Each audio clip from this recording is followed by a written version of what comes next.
Today I'm going to talk to you about cardiac valve regurgitation. Cardiac valve regurgitation essentially describes abnormal blood flow through the heart as a result of improper closing of the cardiac valves. Before we get into the abnormalities, let's discuss how blood flow normally goes through the heart. Blood will enter the heart through the vena cavae coming from your upper extremities and your lower extremities. Once in the heart, it moves from the right atrium to the right ventricle. Then it leaves the heart through the pulmonary artery. It's called the pulmonary artery because the blood is going towards your lungs. Once in the lungs, the blood will be oxygenated and then return to your heart through the pulmonary veins. From the pulmonary vein, the blood goes into the left atrium and then down to the left ventricle and then exits the heart through the aorta, and from the aorta goes to your body to nourish and oxygenate it. So what ensures that blood continues to flow in this direction in your heart? Well, there are 4 valves in your heart that allow this to happen. They open and close and thus allow the blood to enter and exit the different chambers of the heart.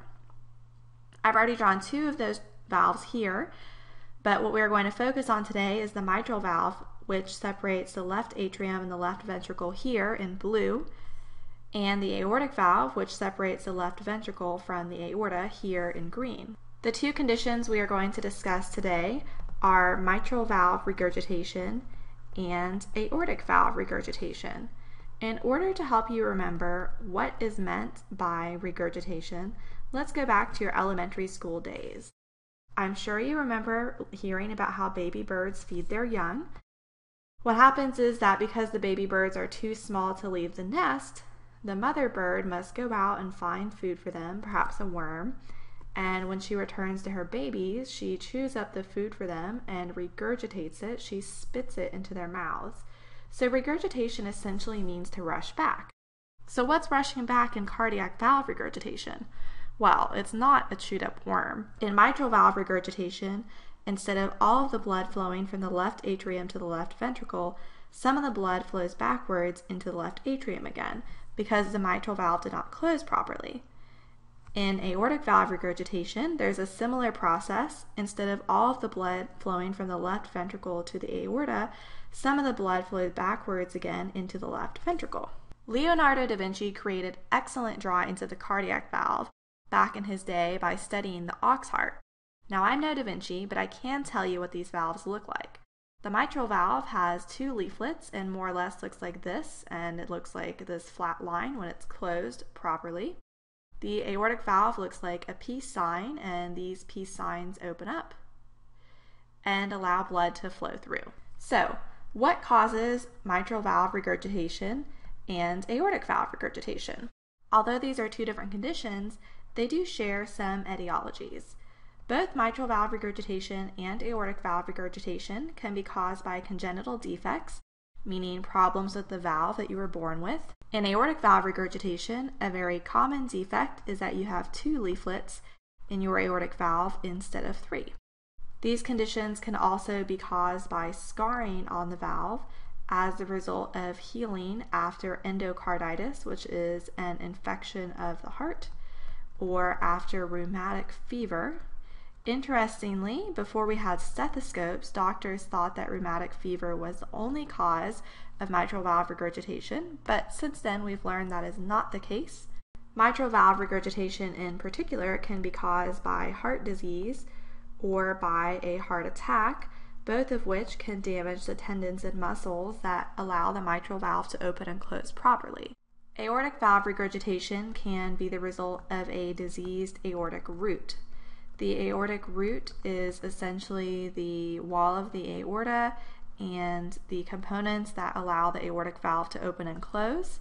In particular, a connective tissue disorder called Marfan syndrome damages this aortic root and can cause that valve to close improperly. So how does a clinician know that a patient has mitral valve regurgitation or aortic valve regurgitation?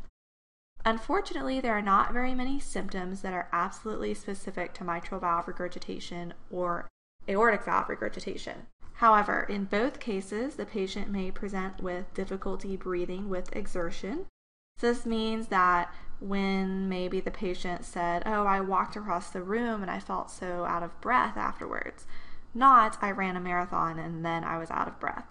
This is an unusual difficulty breathing. Similarly, the patient may complain of fatigue, which is on a daily basis, not just a result of staying up too late last night.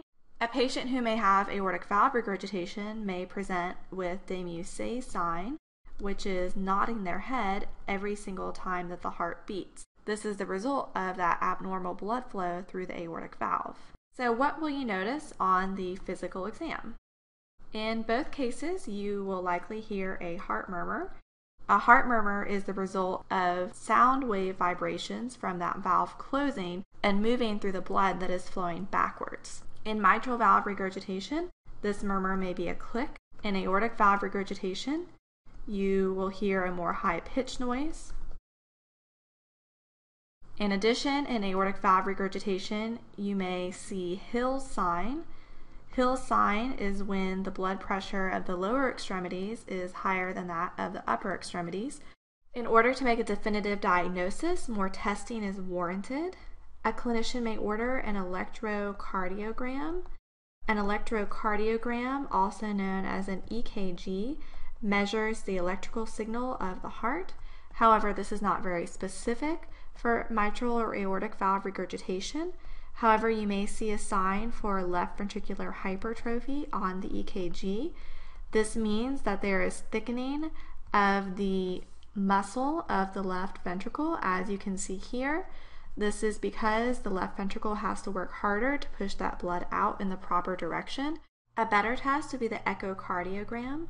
The echocardiogram allows you to non-invasively image the heart through the use of sound waves.